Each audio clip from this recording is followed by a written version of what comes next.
साथियों, स्वागत है आपका हमारे यूट्यूब चैनल में। और हम देख रहे हैं हिंदी निश्चित अध्ययन। इसमें हम इकाई 10 में देखने वाले हैं आज मुर्दहिया आत्मकथा। मुर्दहिया आत्मकथा यह डॉक्टर तुलसीदास की लिखी हुई है और यह इसका प्रकाशन जो है यह 2010 में प्रकाशित हुई है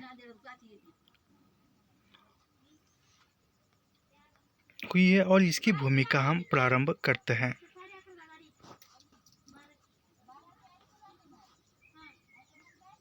और यह सब कुछ निःशुल्क है और निःशुल्क अध्ययन करने के लिए हमारे चैनल को सब्सक्राइब कीजिए, लाइक कीजिए और शेयर करना मत भूलिए। साथ ही और एक बात बताना चाहता हूँ,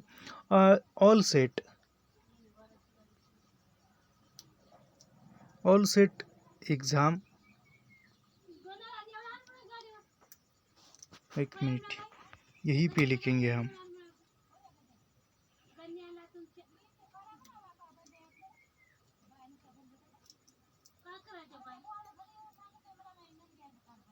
ऑल सेट एग्ज़ाम, उसके साथ net,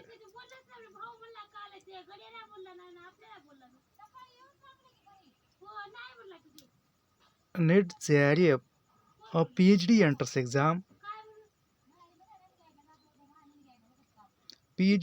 exam, assistant professor exam, इन सभी एग्ज़ाम के दृष्टिकोण से हम जो है पढ़ रहे लाइन टू लाइन, पंक्ति दर पंक्ति रचनाएं।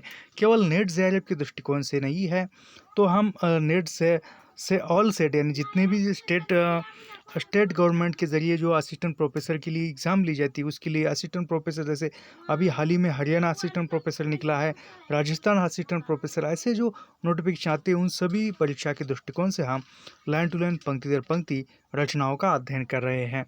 हम भूमिका से प्रारंभ करते हैं। इसकी भूमिका है, मुर्दहिया हमारे गांव धर्मपुर आजमगढ़ की बहुउद्देशीय कर्मस्थली है। एक बात याद रखिए, मुर्दहिया आत्मकथा में किस गांव का वर्णन है या किस गांव का उल्लेख है, यह जो है नेट में भी पूछा था। अभी हाल ही में 12 सितंबर को तेलंगाना सेट पेपर हुआ था, उसी में यह प्रश्न पूछा गया था कि धर्मपुर गांव का, नहीं, मुर्दहिया आत्मकथा में किस गांव का उल्लेख चित्रण है, तो धर्मपुर का है, याद रखिए। या ऐसे तो बहुउद्देशीय कर्मस्थली थी, यानी मुर्दहिया जो है, मुर्दहिया हमारे गांव धर्मपुर, यानी मुर्दहिया जो गाँव आत्मकथा में, यानी लेखक का गांव कौन सा है, धर्मपुर है। और धर्मपुर गांव कहाँ पे आता है, आजमगढ़ की बहुउद्देशीय कर्मस्थली थी। चरवाही से लेकर हरवाई तक सारे रास्ते वहीं से गुजरते थे। इतनी ही नहीं, स्कूल हो या दुकान, बाजार हो या मंदिर, यहाँ तक कि मजदूरी के लिए कलकत्ता वाली रेलगाड़ी पकड़ना हो तो भी मुर्दहिया से ही गुजरना पड़ता था।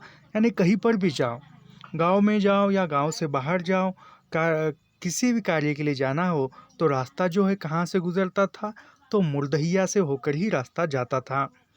हमारे गांव की जियो पॉलिटिक्स यानी भू राजनीति, यानी जियो पॉलिटिक्स यानी क्या है, जियो पॉलिटिक्स यानी भू राजनीति में दलितों के लिए मुर्दहिया एक सामाजिक केंद्र जैसी थी। यानी दलितों के लिए सामाजिक केंद्र जैसी क्या थी, तो वह जो है मुर्दहिया थी, याद रखिए। मुर्दहिया एक सामाजिक केंद्र जैसी थी, किसके लिए, दलितों के लिए। जीवन से लेकर मरण तक की सारी गतिविधियां मुर्दहिया समेट लेती थी। सबसे रोचक तथ्य यह है कि मुर्दहिया मानव और पशु में कोई फर्क नहीं करती थी। यानी मुर्दहिया जो है कोई मानव और जानवर में कोई फर्क नहीं करती थी, क्योंकि मुर्दहिया यानी जो स्मशान भूमि होती है वहाँ वह दोनों की मुक्तिदाता थी। मुर्दहिया पशु और मनुष्य की क्या थी, मुक्तिदाता थी। अंतिम क्षण में यदि उसको कहाँ लिया जाता है, तो शमशान में लिया जाता है, उसको ही मुर्दहिया कहते हैं। विशेष रूप से मरे हुए पशुओं के मांस पिंड पर जूझते सैकड़ों गिद्धों के साथ कुत्ते और सियार मुर्दहिया को एक कलास्थली के रूप में बदल देते थे। यानी कलास्थली के रूप में मुर्दहिया को कौन बदल देते थे, तो सैकड़ों गिद्ध और सैकड़ों गिद्धों के साथ, यानी गिद्धों, कुत्ते और सियार, यह जो है मुर्दहिया को कलास्थली के रूप में बदल देते थे, याद रखिए। और रात के समय इन्हीं सियारों की हुआ वाली आवाज़ उसकी निर्जनता को भंग कर देती थी। हमारी दलित बस्ती के अनगिनत दलित हजारों दुख दर्द अपने अंदर लिए मुर्दहिया में दफन हो जाते थे। यदि उनमें से किसी की भी आत्मकथा लिखी जाती तो उसका शीर्षक मुर्देह ही होता। यानी उस दलित समाज में से जो धर्मपुर गांव के है, वह यदि कोई भी दलित लेखक को छोड़कर यदि आत्मकथा लिखता तो उसका शीर्षक भी मुर्दहिया ही होना चाहिए था, रखता था। मुर्दहिया सही मायनों में हमारी दलित बस्ती की जिंदगी थी। यानी मुर्दहिया जो है वह दलित बस्ती की जिंदगी थी। ये जिंदगी को मुर्दहिया से खोद कर बाहर लाने का श्रेय तद्भव के मुख्य संपादक अखिलेश को जाता है।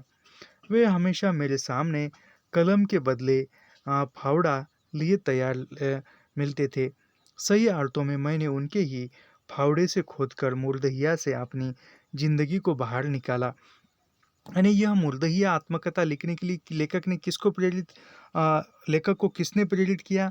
जो तद्भव पत्रिका के संपादक थे अखिलेश, उन्होंने उसको प्रेरित किया था। याद रखिए, पूछा गया प्रश्न है।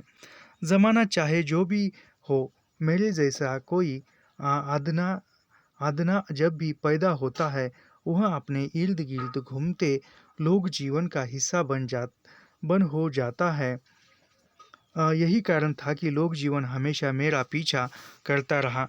परिणाम स्वरूप मेरे घर से भागने के बाद जब मुर्दहिया का प्रथम खंड समाप्त हो जाता है, यानी जब लेखक जो है स्कूल से लेकर गांव छोड़कर जाते हैं, तब तक का वर्णन जो है मुर्दहिया आत्मकथा में चित्रित है। तो गांव के हर किसी के सुख सुख से निकले पहले शब्द से तुकबंदी बनाकर गाने वाले जोगी बाबा लक्कड़ ध्वनि पर नृत्य कला बिखेरती नटिनिया गिद्ध प्रेमी पगल बाबा तथा सिंहा बजाता बकिया डोम। यानी सिंहा कौन बजाता था इस आत्मकथा में? तो डोम, बकिया डोम, बंकिया डोम आदि जैसे जिंदा लोक पात्र हमेशा के लिए गायब होकर मुझे बड़ा दुख पहुंचाते हैं। सबसे ज़्यादा दुखित करने वाली बात दिल्ली में रह रहे मेरे गांव में कुछ प्रवासी मजदूरों से मालूम हुई। यानी गांव के जो कुछ मजदूर है वह दिल्ली में गए हैं मजदूरी के लिए। 50-60 साल पहले की जिस मुर्दहिया का वर्णन मैंने किया है वह पूर्ण रूपेण उजड़ चुकी है। सारे जंगल कटकर खेत में बदल चुके हैं, जिसके चलते गिद्धों जैसे अनगिनत दुर्लभ पक्षियों तथा शाही सियारों और खरगोशों जैसे पशुओं का विलोप हो चुका है। यानी किन किन पशुओं का विलोप हो चुका है? तो गिद्धों का विलोप हो चुका है, दुर्लभ पक्षियों का, शाही सियार, खरगोश, इनका जो है जातियाँ जो है लुप्त हो चुकी है। बचपन में दुखित होने का मतलब होता था आंखों में आंसू आ जाना। ये इम्पोर्टेंट है। बचपन में दुखित होने का मतलब होता था, यानी बचपन में दुख होने का ऐसा अर्थ निकाला जाता था कि आंखों में आंसू जाना। ऐसे अवसरों पर मेरी दादी आंख धो लेने को कहती थी। यानी जब भी लेखक रोते आंख से आंसू आते तो लेखक की दादी जो है उसको कहती थी मुंह धोने को, यानी वह आंसू छुप जाते हैं। किंतु आज अनुभव बताता है कि चंद पानी के छींटों से दुख की अनिथानी नहीं मिट जाती। यानी आंखों और यदि मुंह धोने से आंख का पानी खंडित नहीं हो जाता या दुख नहीं भूला जाता। प्रवासी मजदूरों से ही पता चलता कि मुर्दहिया से होकर जाने वाली एक सरकारी सड़क से हमारे गांव को 3 जिलों आजमगढ़, गाजीपुर तथा बनारस से जोड़ दिया जाती है। यानी प्रवासी मजदूरों से पता चलता है कि मुर्दहिया से होकर जाने वाली सड़क, यानी मुर्दहिया से होकर जाने वाली सड़क कौन कौन से 3 जिलों में जोड़ती है? तो आजमगढ़, गाजीपुर और बनारस, ये 3 जिलों का नाम याद रखिए। उस पर टेम्पो भी चलने लगे हैं। जिस तरह हमारे गांव से बड़ी संख्या में मजदूरों का पलायन बड़े शहरों में हो चुका है, संभवतः मुर्दहिया से सड़क निकल जाने के कारण वहाँ के भूत पिथानों का भी पलायन अवश्य हो गया है। यानी मुर्दहिया के पास से सड़क जा गई है, रास्ता गया है, तो उस मुर्दहिया के अंदर जो भूत प्रेत थे, उस सड़क के जरिए, उस रास्ते के जरिए वह भी गए हैं। जाहिर है अब पहले जैसी उनकी पूजा नहीं होती। बढ़ते हुए शहरीकरण ने हर एक के जीवन को प्रभावित किया। ये इम्पोर्टेंट है, याद रखिए। बढ़ते हुए शहरीकरण ने हर एक जीवन को प्रभावित किया। ये किस रचना का है या किस लेखक का कथन है, पूछा जा सकता है, याद रखिए। भूत भी इससे अछूते नहीं। ये यहाँ से है, देखो। बढ़ते हुए शहरीकरण ने हर एक के जीवन को प्रभावित किया है, भूत भी इसे अछूते नहीं है। ये मुर्दहिया आत्मकथा का कथन है, याद रखिए भूमिका से। आने वाले मुर्दहिया के दूसरे खंड में घर से भागने के बाद कलकत्ता, बनारस तथा दिल्ली होते इंग्लैंड तथा सोवियत संघ, रसिया तक की जीवन यात्रा का लेखा जोखा होगा। यानी ये पहला खंड है। और दूसरे खंड में कौन को कहाँ कहाँ का चित्रण होगा? घर से भागने के बाद, यानी घर से निकल जाने के बाद कलकत्ता, बनारस तथा दिल्ली होते, यानी कलकत्ता, बनारस, दिल्ली होते हुए इंग्लैंड तथा सोवियत संघ, रसिया तक की जीवन यात्रा का लेखा जोखा होगा दूसरे भाग में। मूलतः यह यात्रा मार्क्सवाद से बौद्ध दर्शन की है। यानी यह यात्रा किसकी है? तो मार्क्सवाद से लेकर बौद्ध दर्शन की है। राजकमल प्रकाशन के निर्देशक अशोक माहेश्वरी इस बात के लिए धन्यवाद के पात्र है कि उन्होंने तद्भव में अब तक प्रकाशित 7 किस्तों में कुछ किस्तों को मुर्दहिया खंड 1 के रूप में अविलंबित प्रकाशित करने का निर्णय लिया है। यानी वह क्यों राजकमल प्रकाशन के जो संपादक निर्देशक थे अशोक माहेश्वरी, यह कि इसका धन्यवाद क्यों करते हैं लेखक? क्योंकि तद्भव पत्रिका में जो प्रकाशित कितने खंडों में, 7 किस्तों में या 7 खंडों में प्रकाशित मुर्दहिया आत्मकथा थी, उसको एक साथ प्रकाशित करने का काम किया है, इसलिए उसको धन्यवाद देते हैं लेखक। यह सोई जो इसकी भूमिका जो थी, वह सोई लेखक तुलसीराम ने लिखी है, डॉक्टर तुलसीराम। ये जवाहरलाल नेहरू विश्वविद्यालय नई दिल्ली से लिखी हुई है। अब यहाँ से जो इसके खंड देखते हैं, क्योंकि उन भागों 7 भागों में यह आत्मकथा, मुर्दहिया आत्मकथा कुल 7 भागों में विभाजित है। और उन 7 भागों में, एक मिनट रुकिए, थोड़ा सा हम इसका कलर चेंज करते हैं। पहला भाग है भूतैया पारिवारिक पृष्ठभूमि, दूसरा है मुर्दहिया तथा स्कूली जीवन, तीसरा है अकाल में अंधविश्वास, और चौथा है मुर्दहिया के गिद्ध तथा लोक जीवन, और पांचवा है भूतैया पारिवारिक पृष्ठभूमि, और छठवां है चले बुद्ध की राह, और सातवां है आजमगढ़ में फापा काशी। फिर से हम पढ़ते हैं क्योंकि इस पर सवाल पूछा गया है और आगे भी पूछा जा सकता है। भूतही पारिवारिक पृष्ठभूमि, ये 1 नंबर का खंड है, यह 1 नंबर का उपशीर्षक है। मुर्दहिया तथा स्कूली जीवन, ये 2 नंबर का खंड है। और अकाल में अंधविश्वास, ये 3 नंबर का है। मुर्दहिया के गिद्ध तथा लोक जीवन, ये 4 नंबर का है। और भूतैया नागिन, यह 5 नंबर का है। और चले बुद्ध की राह, यह 6 नंबर का है। और 7 नंबर का है आजमगढ़ में फापा काशी। कई बार ऐसे जो उपशीर्षक होते हैं, इसमें क्रम से पहचानिए, या नीचे दिया जाता है भूतही पारिवारिक पृष्ठभूमि, भूतनिया नागिन, चले बुद्ध की राह, ये किस रचना के उपशीर्षक है, पहचानिए। ऐसे प्रश्न पूछे जा सकते हैं, तो ध्यान से पढ़िए। मैं और एक बात पहले भी बता चुका हूँ और आज भी बताता हूँ, ये जब हम पढ़ा रहे हैं, जहाँ जहाँ इम्पोर्टेंट लगता है वहाँ वहाँ मैं अंडरलाइन तो करता ही चलता हूँ। और जहाँ मैं विश्लेषण करूँगा, पूछे जाने योग्य है, वह जो आप कॉपी में नोट करके लिखिए। क्योंकि कम समय में यदि एग्ज़ाम नज़दीक आता है, तो उस समय में रिवीजन करने में आपको ही सुविधा हो सकती है। नहीं तो फिर कल एग्ज़ाम है और आज तो हम पूरी रचना नहीं पढ़ सकते, तो वो कम समय में वो शॉर्ट नोट जो है वह रिवीजन करने में काफ़ी मददगार साबित होते हैं। यह हमने खुद किया है, इसलिए आपको भी बता रहे हैं। तो यह जो है इसका पहला उपशीर्षक जो है, प्रारंभ होते हैं भूतही पारिवारिक पृष्ठभूमि। यहाँ से प्रारंभ करते हैं हम।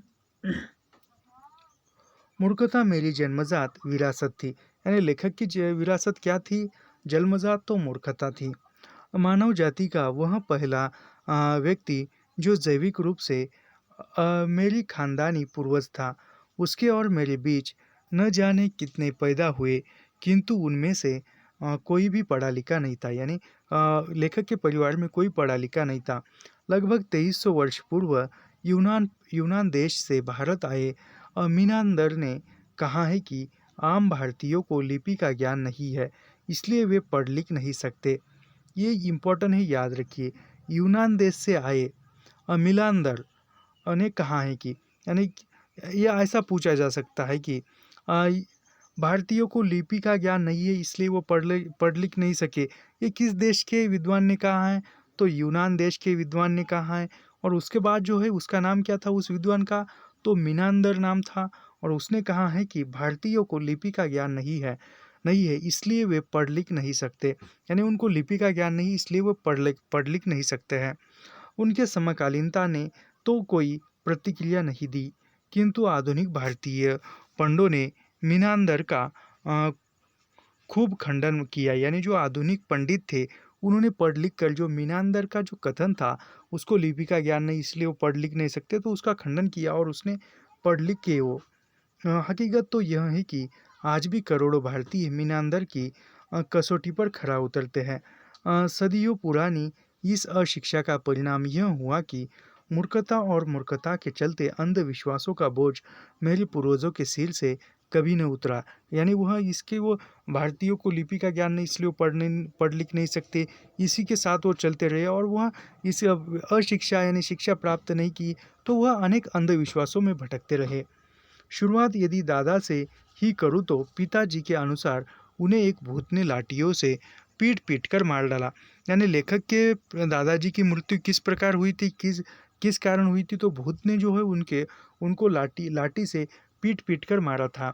ये कौन कहते हैं, तो लेखक के पिताजी लेखक को बताते हैं कि अ, दादा पिताजी के अनुसार, यानी पिताजी बताते थे लेखक के कि तुम्हारे दादाजी को एक भूत ने लाठी से पीट पीट कर मार डाला। उनके 5 भाइयों में पिताजी सबसे छोटे थे। यानी लेखक के पिता के कुल कितने भाई थे, 5 थे। 5 में से लेखक के पिता एक थे। यानी लेखक के पिता के कितने भाई थे, तो वह 4 थे। और लेखक के चाचा कितने थे, तो 4 थे। एक तो उनके पिताजी रहे ना, तो उनके 4 चाचा थे। याद रखिए, पूछा जा सकता है। अ, सभी का पांच पांच भाइयों में पिताजी सबसे छोटे थे, यानी सबसे छोटे थे। घर में सभी का कहना था कि दादाजी, जिनका नाम झूठन था, यानी लेखक के दादाजी का नाम क्या था, तो झूठन था, गांव से थोड़ा सा दूर झाड़ियों वाले टीले के पास छोटे से खेत में मटर की फसल को देर रात अ, जानवरों से बचाने के उद्देश्य से गए थे। मटर के खेत में उन्हें फली खाता एक शाही नामक जानवर दिखाई दिया, क्योंकि रात उजाली थी, यानी चांद का उजाला था। दादाजी ने अपनी लाठी से शाही पर हमला बोल दिया। लाठी लगते ही शाही रौद्र रूप धारण करते हुए अपने लंबे लंबे कंटीले रोगड़ों के फैलाकर अंतर्धान को हो गया। घर वाले के अनुसार वह शाही नहीं, यानी जो घर वाले के अनुसार वो शाही पक्षी नहीं था, तो वो भूत था, बल्कि उस क्षेत्र का भूत था। इस प्रकरण के बाद दादाजी खेत से डर कर तुरंत घर आ गए। इस भूत का किस्सा सारे गांव में फैल गया। डर कर हर किसी ने उधर जाना बंद कर दिया। सभी कहने लगे कि भूत बदला अवश्य लोग, यानी भूत जो है अवश्य बदला लेता है। इसी बीच दादाजी एक दिन खलिहान में रात को सोए हुए थे। शाही संतरित भूत लाठी लेकर आया। यानी एक दिन जो है वह खेत में सोए थे उनके लेखक के दादाजी, तो भूत जो है लाठी लेकर आया और उसने दादाजी को पीट पीट कर मार डाला। दादाजी का मैंने कभी देखा नहीं, यानी लेखक ने दादाजी को कभी देखा नहीं, क्योंकि उनकी यह भूत ही हत्या मेरे जन्म से अनेक वर्ष पूर्व हो चुकी थी। यानी लेखक के जन्म से पूर्व ही लेखक के दादाजी की हत्या हुई थी, याद रखिए। इस हत्या की गुंथी मेरे लिए आज भी एक उलझी हुई पहेली बनी हुई है। तर्क संगत तथ्य तो शायद यही होगा कि दादाजी की गांव के ही किसी अन्य व्यक्ति से अवश्य ही दुश्मनी रही होगी और उसने शाही भूत का मनोवैज्ञानिक बहाना निर्मित कर उन्हें मार डाला हो। सच्चाई चाहे जो भी हो, इस भूत ही प्रक्रिया ने मेरे खानदान के हर व्यक्ति को घनघोर अंधविश्वास के गर्त में धकेल दिया। परिणाम स्वरूप घर में भूत बाबा की पूजा शुरू हुई। यानी परिणाम स्वरूप किसकी पूजा घर में शुरू हुई, भूत बाबा की। घर में ओझाल घर में ओझाओं का बोलबाला हो गया। किसी को सिर दर्द होती तो ओझती सोखती शुरू हो जाती थी। ऐसे भूत है वातावरण में किसी शिशु का जन्म आजमगढ़ जिले के धर्मपुर नामक गांव में 1 जुलाई 1949 को हुआ। जो उसकी विरासत कैसी होगी। यानी इसी आजमगढ़ गांव में लेखक का आजमगढ़ जिले के धर्मपुर गांव में लेखक का जन्म हुआ। कब हुआ, 1 जुलाई 49। तो ये किस प्रकार की जन्मतिथि ठहराई गई, ये आगे हम देखेंगे। जाहिर है शैशव काल में ही मैं मूर्खता जन्य अंधविश्वासों के बोझ तले दब गया। मेरी दादी का नाम मुसड़िया, यानी लेखक के दादी का नाम क्या था तो मुसड़िया, और दादा का नाम क्या था तो वह दादा का नाम झूठन था, याद रखिए। वह 100 वर्ष से भी ज़्यादा जिंदा रही। यानी लेखक की अमूर्दय्या आत्मकथा में 100 वर्ष से ज़्यादा जिंदा रहने वाली पात्र का नाम क्या है तो मुसड़िया है, वो लेखक की दादी थी। उसके चेहरे तथा बाहों से लटकते हुए चिचुके चमड़े उसकी लंबी उम्र को प्रमाणित करते थे। गांव वालों का कहना था कि मेरी दादी ने कौवों का मांस खाया है, इसलिए वह मरती नहीं है। यानी गांव वाले लेखक की दादी को क्यों क्यों नहीं मरती कहते थे, क्योंकि उसने कौवे का मांस खाया था। गांव में यह किंवदंती फैली हुई थी कि कौवे का मांस खाने वाला बहुत दिन तक जिंदा रहता है। जो भी हो, दादी कहती थी कि महीने के किसी पक्ष के त्रयोदशी के दिन मेरे पिताजी का जन्म हुआ था। यानी लेखक के पिताजी का जन्म किस दिन हुआ था तो त्रयोदशी के दिन हुआ था, याद रखिए। इसलिए उनका नाम तेलसी पड़ा। यानी लेखक के पिता का नाम तेलसी क्यों पड़ा, क्योंकि वह त्रयोदशी के दिन जन्मे थे, इसलिए। मेरी माता का नाम दिलजा था। यानी लेखक के पिता का नाम तेलसी था और माता का नाम दिलजा था। दादी का नाम मुसड़िया था और दादा का नाम झूठन था, याद रखिए। मेरे पिताजी की मछली मारने में महारत हासिल थी। यानी लेखक के पिता को किस काम में महारत हासिल थी तो मछली मारने में या मछलियों का शिकार करने में। वे किसी भी जल स्रोत से बड़ी आसानी से मछलियां मार लाते थे। मच्छर मरवा के रूप में उन्हें उस क्षेत्र में पौराणिक ख्याति मिली हुई थी। यानी लेखक के पिताजी को पौराणिक ख्याति कौन सी मिली थी तो मच्छर मरवा यानी मच्छी पकड़ते थे, इसलिए। लोग लोग कहीं भी मछली मारने जाते, वे पिताजी से प्रार्थना करते थे कि साथ चलकर वह पानी छू भर दे, बस मछली सबको मिल जाएगी। बाद में मेरी माँ ने मुझे बताया कि जिस चारपाई पर मैं पैदा हुआ उसके नीचे तुरंत पिताजी ने गांव स्थित पोखरी से एक जिंदा मछली पकड़कर डाल दिया। यानी जिस खाट पर या चारपाई पर लेखक का जन्म हुआ, उस चारपाई के नीचे लेखक के पिताजी ने गांव के स्थित पोखरी से एक जिंदा मछली पकड़कर लाई और उस चारपाई के नीचे डाल दिया। यह एक प्रकार का टोटका था, जिसके अनुसार उसका विश्वास था कि मुझे भी बड़ा होने पर मच्छरवाह के रूप में पौराणिक ख्याति मिल सकेगी। यानी वो मछली क्यों डाली, क्योंकि ऐसी धारणा थी कि पौराणिक ख्याति, क्योंकि उनके पिता को मच्छर मच्छर मरवा के रूप में ख्याति प्रसिद्धि मिली थी, तो वो हमारे बेटे को भी मिले, इसलिए।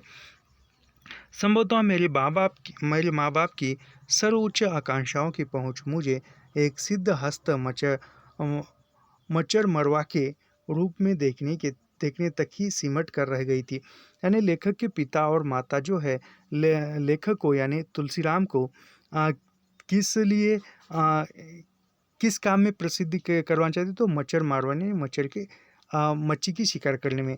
जाहिर है एक दलित खेत मजदूर और मजदूरनी की आकांक्षा उससे ज़्यादा और क्या हो सकती थी। यानी लेखक के पिता और माता जो पढ़े लिखे नहीं थे, तो वो उसके लिए खूब मेरा बच्चा जो है पढ़े, स्कूल में जाए, पढ़ लिख कर बड़ा हो जाए, अधिकारी बने, ऐसा तो वह सोच नहीं सकते, क्योंकि वो मजदूरी थे और दलित बस्ती के थे।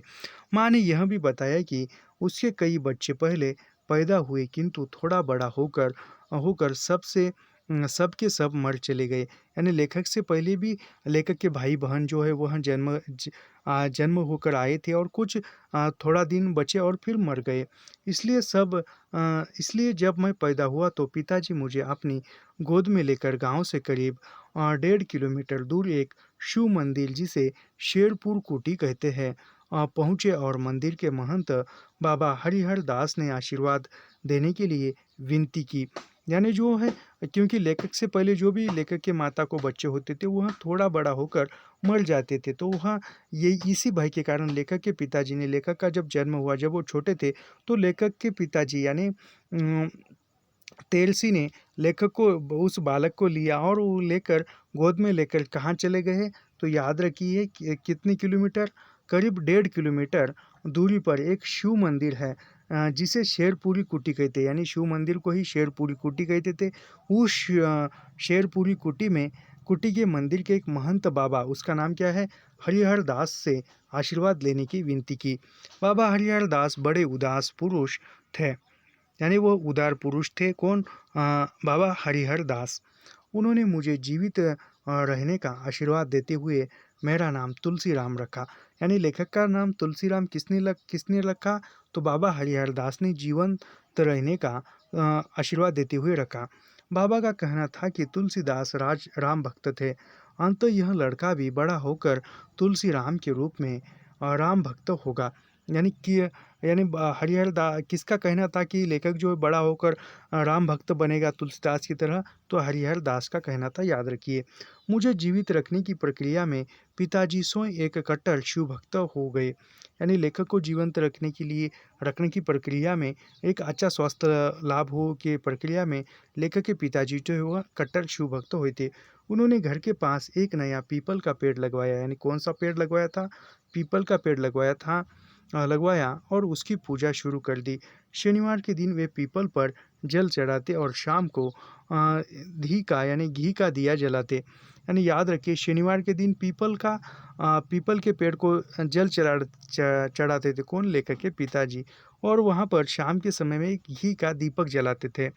वे शिव की प्रार्थना में जो कुछ बोलते उसे सुनकर ऐसा लगता कि मानो वे किसी से लगातार रो रो कर बातें कर रहे हो। पिताजी के अनुसार जैसे जैसे पीपल बढ़ता गया वैसे वैसे मैं भी इस बीच उस जर्जर बुढ़िया दादी का लगाव भी मुझसे बढ़ता गया। जब मैं 3 साल का हुआ, गांव में चेचक की महामारी आई। यानी लेखक कितने साल थे तब धर्मपुर गांव में चेचक की महामारी आई? तो 3 साल के थे तब चेचक की महामारी आई। मेरे ऊपर उसका गहरा प्रकोप पड़ा। यानी लेखक को भी चेचक हुआ था। चेचक में मैं मरणासन्न हो गया। घर में स्थानीय ग्रामीण देवी देवताओं की पूजा शुरू हो गई। उस समय गांव में दलितों के अलग अलग देवी देवता होते थे जिसकी पूजा सवर्ण नहीं करते थे। हमारे गांव में भी चमरिया माई और डीह बाबा, दो ऐसे देवी देवता थे जिसकी पूजा दलित करते थे। यानी जो चेचक की महामारी आई, और चेचक की महामारी आने के बाद तब तो कोई बड़े बड़े अस्पताल वो नहीं थे, विज्ञान उतना प्रगतिशील नहीं हुआ था, तो वह देवी देवताओं की पूजा करने लगे। और दलितों के एक अनेक देवी देवता थे, उसमें से जो थे प्रमुख धर्मपुर गांव में दलितों के 2 ही देवी थे, एक चमरिया माई और डीह बाबा। यह 2 ही देवी देवता जो थे वह दलितों के थे और उसको दलित ही पूजते थे, अन्य लोग नहीं पूजते थे। इन दोनों को सूअर तथा बकरी की बलि दी जाती थी। यानी चमरिया माई और डीह बाबा को चमरिया माई को बकरे की बलि दी जाती थी और डीह बाबा को बकरी के बलि दी जाती थी और चमरिया माई को सूअर की बलि दी जाती थी। क्योंकि यहाँ पर पहला है तो यहाँ पर ये पहला दिया हुआ है, तो इसके आधार पर कह सकते हैं। चमरिया माई और डीह बाबा को किस प्राणियों की बलि दी जाती थी? मुर्गा मुर्गी, तितर, बकरे बकरियाँ, ऐसे सवाल पूछे जा सकते हैं। बलि के अलावा इन्हें हलवा, सोहरी, पूड़ी, धार तथा पुजोरी भी चढ़ाया जाता था। एक बात याद रखिए, बलि के अलावा यानी उस सुअर और बकरे के बलि के अलावा हलवा, सोहरी, क्योंकि ये अभी हाल ही में जो हमारा नेट का री एग्ज़ाम हुआ 27 अगस्त को, उसमें इस आत्मकथा के अंदर से शब्द दिए थे और उस शब्दों को अर्थों के साथ मिलान करना था, याद रखिए।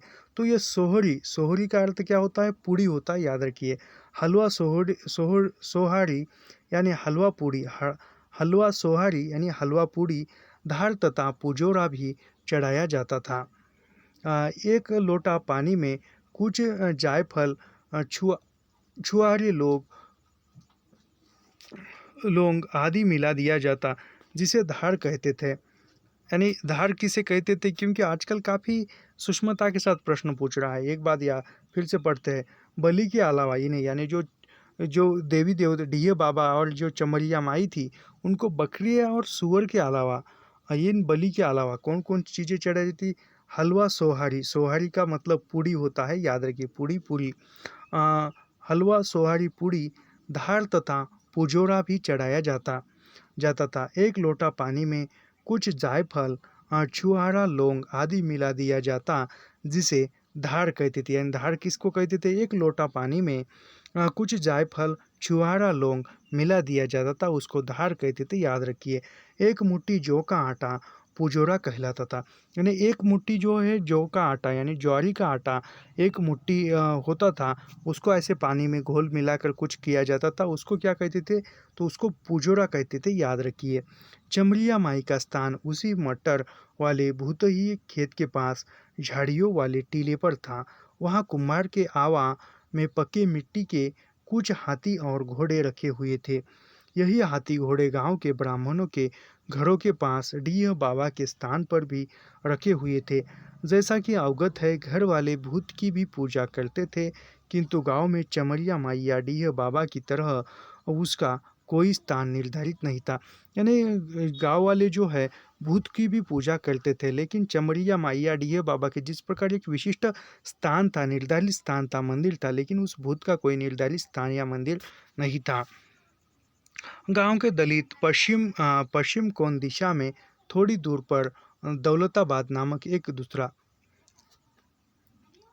गांव के दक्षिण पश्चिम कोण की दिशा में, यानी गांव में जो दक्षिण पश्चिम दिशा के बीच में जो कोण निर्धारित होता है, निर्माणित होता है, दौलताबाद नामक एक दूसरा गांव था। यानी गांव के धर्मपुर गांव के किस दिशा के कोण में दौलताबाद नामक एक दूसरा गांव था, तो दक्षिण पश्चिम के बीच में था, याद रखिए। बाहर एक सुनसान जगह पर बहुत पुराना पीपल का विशाल पेड़ था। घर वाले के अनुसार वह भूत उसी पेड़ पर रहता था। अंत वही जाकर उसकी पूजा की जाती थी। चेचक निकलने पर मनौती के अनुसार देवी शीतला माई की भी पूजा की जाती थी। यानी चेचक के अनुसार चेचक की महामारी आई थी, और चेचक की महामारी आने पर वो किसकी मनौती मांगती थी, तो शीतला माई की मांगती थी, याद रखिए। वैसे शीतला देवी भी आजकल बहुत मंदिर है, तो शीतला माई की भी पूजा की जाती थी। शीतला माई का मंदिर गांव में करीब 20 किलोमीटर पश्चिमी उत्तर में निज़ामाबाद का कस्बे के पास था। यानी शीतला माई का जो मंदिर था वो गांव से कितने किलोमीटर दूर था, तो 20 किलोमीटर पश्चिमी उत्तर, यानी पश्चिम की दिशा में 20 किलोमीटर निज़ामाबाद कस्बे के पास था। वहाँ साल में एक बार गांव के सारे दलित मिलकर जाते और शीतला माई को सुअर के बच्चे की बलि के अलावा हलवा सोहरी यानी हलवा पूरी भी चढ़ाई जाती थी। यानी शीतला माई को किसके बच्चे की बलि दी जाती थी, तो सुअर के बच्चे की बलि दी जाती थी, और हलवा सोहरी यानी हलवा पूरी चढ़ाई जाती थी। शीतला माई को नृत्यांगनाएं मंदिर के पास बड़ी आसानी से मिल जाती थी। मेरे ऊपर चेचक का प्रकोप इतना ज़बरदस्त था कि जीवित रहने की उम्मीद घर वाले लगभग छोड़ चुके थे। यानी लेखक को चेचक ने इतना घेर रखा था कि लेखक आप जीवित नहीं रहेंगे, ये लेखक के परिवार ने लेखक के जीने की आशा ही छोड़ दी। उपरोक्त देवी देवताओं की मनौती के अलावा कोई चिकित्सीय इलाज किसी भी तरह संभव नहीं था। यानी केवल उस देवी देवता की मनौती मांगना, जो उसको भी कुछ भोग चढ़ाना, सोहरा पूड़ी हलवा सोहरा चढ़ाना, ऐसे भी था। क्योंकि घर वाले घोर अंधविश्वास के कारण दवा लेने में हट के साथ इनकार कर देते थे। क्यों? क्योंकि वह अंधविश्वास से भरे हुए थे। वैसे भी उन दिनों चेचक लाइलाज बीमारी थी, यानी उस दिनों में चेचक जो थी लाइलाज, यानी उसका कोई इलाज नहीं था।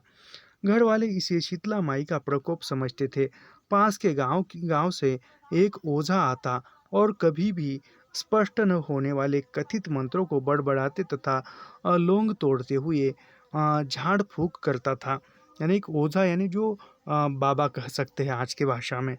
वह नीम के पेड़ की छोटी डाल तोड़कर पत्ते समेत पूरी देह पर फेरता फेरता रहता था। उधर मेरी बुढ़िया दादी जो चमरिया माई की अटूट भक्ति थी। यानी लेखक की दादी किसकी भक्ति थी, तो चमरिया माई की भक्ति थी लेखक की दादी, याद रखिए। अटूट भक्ति थी। कड़े की आग में घी डालकर यानी कंडे की आग में घी डालकर घी डालकर जय चमरिया माई की बार बार रट लगाते हुए अग्नियारी कहती रहती। दादी मेरी माँ से ज़्यादा रोती रहती। यानी दादी जो है लेखक के माँ से ज़्यादा रोती थी। अंत तो गत्वा चेचक की आवश्यक बीमारी वाली अवधि समाप्त होने के साथ मैं ठीक होने लगा। यानी चेचक की महामारी खत्म हो रही है और लेखक भी ठीक होने लगे। घर वाले अटूट विश्वास के साथ कहते हैं कि उनकी पूजा पाठ से जिंदा बच गए। यानी लेखक के घर वाले कहते कि हमारी पूजा पाठ से ही लेखक जो है बच गए। इसी बीच विभिन्न मनोतियों से सुअरों बकरों की बलि में भैंसा भी शामिल हो चुका। यानी जो है, यानी सुअर बकरे की बलि दी जाती थी, उसमें भैंसे की भी बलि दी जाने लगी। मेरी जान तो बच गई, किंतु चेचक का प्रकोप हटते ही मेरी पूरी देह गहरे गहरे घाव के दाग पड़ गए। विशेष रूप से मेरा चेहरा इन दागों का भंडारण क्षेत्र बन गया। किसके? चेचक के जो है दाग धब्बे जो थे लेखक के चेहरे पर थे। गांव में लोहार अनाज से मिट्टी या कंकड़ निकालने के लिए लोहे की पतली चद्दर काट कर उसे बड़ी चलनी का रूप देते थे और उसकी पेंदी में पतली छेदी से सैकड़ों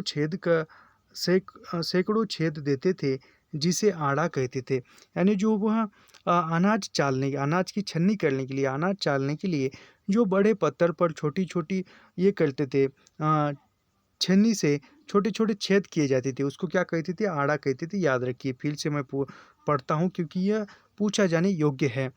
विशेष रूप से मेरा चेहरा इन दागों के भंडारण का क्षेत्र बन गया। गांव में लोहार अनाज से मिट्टी या कंकड़ पेंदी में पतली छेनी से सैकड़ों छेद कर देते थे, जिसे आँखा कहते थे। आँखा की पेंदी का बाहरी हिस्सा छेनी से छेद से खुरदरा हो जाता। मेरा चेहरा उसी के बाहरी हिस्से जैसा हो गया था। यानी एक तरफ से वो छन्नी से उसको छेद किया जाता है, तो दूसरी तरफ जो है लोहे का कुछ भाग जो है बाहर निकल जाता था। उसी प्रकार लेखक का हुआ चेहरा उस चेचक के कारण। इस पूरे प्रकरण में मेरे शेष जीवन पर अत्यंत दूरगामी प्रभाव डालने वाली घटनाएं घटी। चेचक से मेरी दाई आँख की रोशनी हमेशा के लिए विलुप्त हो गई। यानी चेचक बीमारी से लेखक का किस अंग हमेशा के लिए अपाहिज हो गया? तो दाई आँख की रोशनी चली गई। याद रखिए, भारत के अंधविश्वासी समाज में ऐसे व्यक्ति अशुभ श्रेणी में हमेशा के लिए सूचीबद्ध हो जाते हैं। यानी जो अपंग होते हैं कोई किस अवयव से, वह हमेशा के लिए अशुभ माने जाते हैं। और लेखक की कौन सी आँख की रोशनी चली गई थी चेचक के कारण? तो दाई आँख की रोशनी चली गई थी। याद रखिए, पूछा जा सकता है। ऐसी श्रेणी में मेरा भी प्रवेश मात्र 3 साल की अवस्था में हो गया। कितने साल में लेखक के दाएं आँख की रोशनी चली गई थी? तो 3 साल के उम्र में चली गई थी। अंत घर से लेकर बाहर तक सबके लिए मैं अपशकुन बन गया। मेरे गांव में मेरे अलावा कई अन्य व्यक्ति भी अपशकुन की श्रेणी में आ जाते थे। यानी लेखक के अलावा भी अन्य भी अपाहिज व्यक्ति थे, विकलांग थे। एक थे करीब 80 वर्ष के बूढ़े ब्राह्मण चंगू पांडे। यानी लेखक के साथ अपंगत्व में आने वाले दूसरे व्यक्ति कौन थे? 80 वर्ष के थे, उसका नाम क्या था? तो जंगू पांडे था। याद रखिए, जग्गू पांडे। वे जीवन पर्यंत कुंवारे रह गए थे। यानी वो कुंवारे रहे थे। उनका अपना कोई नहीं था। शाम के समय वे अक्सर घूमते हुए दलित बस्ती में आ जाते। उनके जाते ही विभिन्न परिवारों में खलबली मच जाती थी। नई नई बहुओं को लोग घर के अंदर ही रहने के लिए हिदायत देते थे।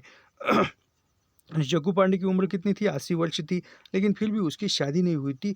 वह घूमते घूमते शाम के समय में दलित बस्ती में आता था, तो लोग जो है अपनी बहू बेटियों को घर में छुपा के रखते थे।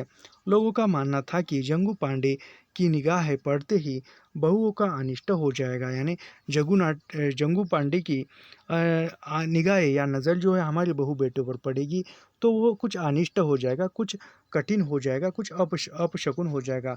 संभवतः ये निर्वंश हो जाएगी। यानी उसको कुछ बच्चा वो नहीं हो जाएगा।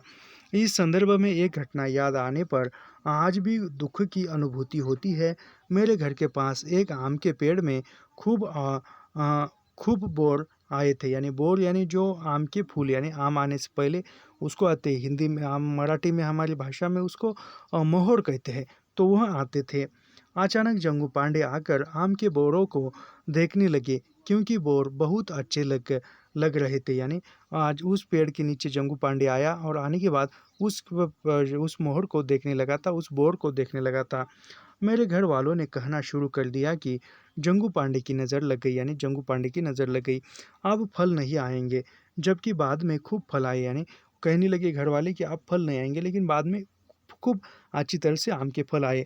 इसी तरह गांव की एक अन्य बुढ़िया ब्राह्मणी थी, जिसका नाम किसी को मालूम नहीं था, यानी एक ब्राह्मणी स्त्री थी, बुढ़िया थी, उसका नाम किसी को मालूम नहीं था। वह सिर्फ पंडिताइन के रूप में जानी जाती थी। पंडिताइन निर्वंश विधवा थी, यानी उसको कोई बच्चा नहीं था, कोई संतान थी नहीं थी, निसंतान थी, और विधवा थी। उन्हें भी लोग देखना पसंद नहीं करते थे। गांव भर गांव भर के लोगों का कहना था कि पंडिताइन का सामना हो जाने से किसी काम में सफलता नहीं मिलेगी। किसी काम से जाते हुए यदि पांडे का सामना किसी से हो जाता तो वह लौटकर घर वापस आ जाता और थोड़ी देर तक ठहरकर अपशकुन मिटाता, फिर काम पर जाता। यदि भी जंगू पांडे और वह पंडिताइन बेहद शराफत से बातें करते थे, यानी जंगू पांडे और वह पंडिताइन थी, वह शराफत से अच्छी तरीके से बातें करते थे, फिर भी उन मान्यताओं के चलते वे बिना किसी कारण अपमानित होते रहते थे। 3 वर्ष के शैशव काल में जब अपशकु शक अप अप अशुभ अपशकुन की श्रेणी में मेरा प्रवेश हुआ तो भारत की आज़ादी के 5 साल बीत चुके थे। यानी वह चेचक की बीमारी कब आई थी, तो भारत आज़ादी को 3 वर्ष, यानी 1947 में भारत आज़ाद हो गया, तो 3 वर्ष बाद यानी 1950 में, अर्थात सन 1952 का साल अपनी चरम सीमा की ओर बढ़ रहा था, यानी 1952 समाप्त हो रहा था, तब लेखक जो है अपशकुन की श्रेणी में आ गए, यानी उसकी दाएं आँख की रोशनी चली गई। धीरे धीरे मेरे मस्तिष्क में उस ग्रामीण परिवेश में उत्पन्न संवेदनाएं हिलने डुलने लगी। अपने 5 भाइयों में मेरे पिताजी सबसे छोटे थे। सभी का एक संयुक्त परिवार था, जिसमें छोटे बड़े लगभग 50 व्यक्ति रहते थे, यानी लेखक के परिवार परिवार जो था संयुक्त परिवार था, और लगभग छोटे बड़े मिलाकर कितने 25 व्यक्ति रहते थे, याद रखिए। 50 नहीं 50 व्यक्ति रहते थे, याद रखिए। व्यक्ति एक साथ रहते थे। पिताजी के बीच वाले भाई जो वरीयता क्रम में तीसरे नंबर पर थे, अत्यंत क्रोधी एवं क्रूर थे, यानी जो यानी लेखक के पिता के जो तीसरे नंबर के भाई थे, वह अत्यंत क्रोधी और क्रूर थे। अकारण कोई भी व्यक्ति उनकी भद्दी भद्दी गालियों का शिकार बन जाता। उनके 2 बेटे एकदम उन्हीं के जैसे क्रूर थे, यानी उनके पिता के जैसे ही उनके बेटे क्रूर थे।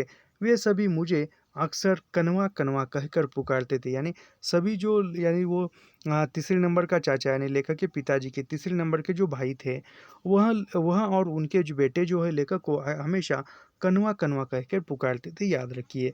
घर में कई अन्य अन्य भी कभी कभी ऐसा ही कहते थे। इसके अलावा यह कि कभी भी कोई वैसा कहने से मना नहीं कर पाता। यहाँ तक कि मेरी माँ भी सिसकियाँ भरते हुए चुप रह जाया करती थी, जिसका कारण था व्यक्तियों का क्रूर व्यवहार। यानी माँ भी कुछ नहीं कह सकती, क्योंकि सभी व्यक्ति क्रूर थे, और वह ये करते थे कि मैं आज के जैसा नहीं था कि मुझे केवल मेरा पति ही बात करे, सास बात नहीं करनी चाहिए, या घर का अन्य कोई सदस्य मुझको कुछ बात नहीं करना चाहिए, सिर्फ मेरा पति ही मुझसे बात करे, आजकल के जैसे उस समय में नहीं था। मेरे दादी का मुझसे अटूट लगाव दिन प्रतिदिन बढ़ता जा रहा था। मैं उस भारी भरकम संयुक्त परिवार का सबसे छोटा सदस्य था, यानी 50 लोगों में सबसे छोटे लेखक ही थे, याद रखिए। दादी रात को भी मुझे अपने पास सुलाती और हमेशा मेरे मुंह पर हाथ फेरते हुए चमड़िया माई की विनती करती, यानी लेखक की दादी लेखक के चेहरे पर हाथ फेरते हुए किस देवी का या किस देवता क्या विनती करती थी, तो चमड़िया माई की, याद रखिए, रहती है। मैं जैसे जैसे बड़ा होता गया वैसे वैसे मेरा अपशकुन और अपमान भी बृहद होता गया, यानी लेखक उम्र के साथ बड़े होने लगे, उसका अपशकुन अपमान भी बढ़ता गया।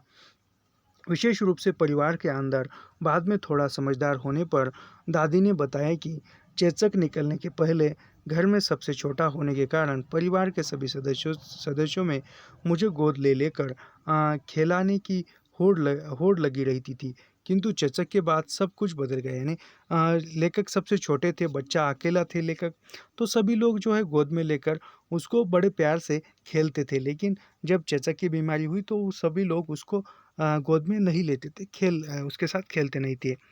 पिताजी के बीच वाले कड़ू हृदयी यानी पिताजी के बीच वाले कट्टू हृदयी भाई का नाम नग्गर था। यानी पिताजी के बीच वाले भाई का नाम क्या था? तो नग्गर था, याद रखिए। वे यदि घर में किसी बात से नाराज होते तो तुरंत खाना पीना छोड़ देते।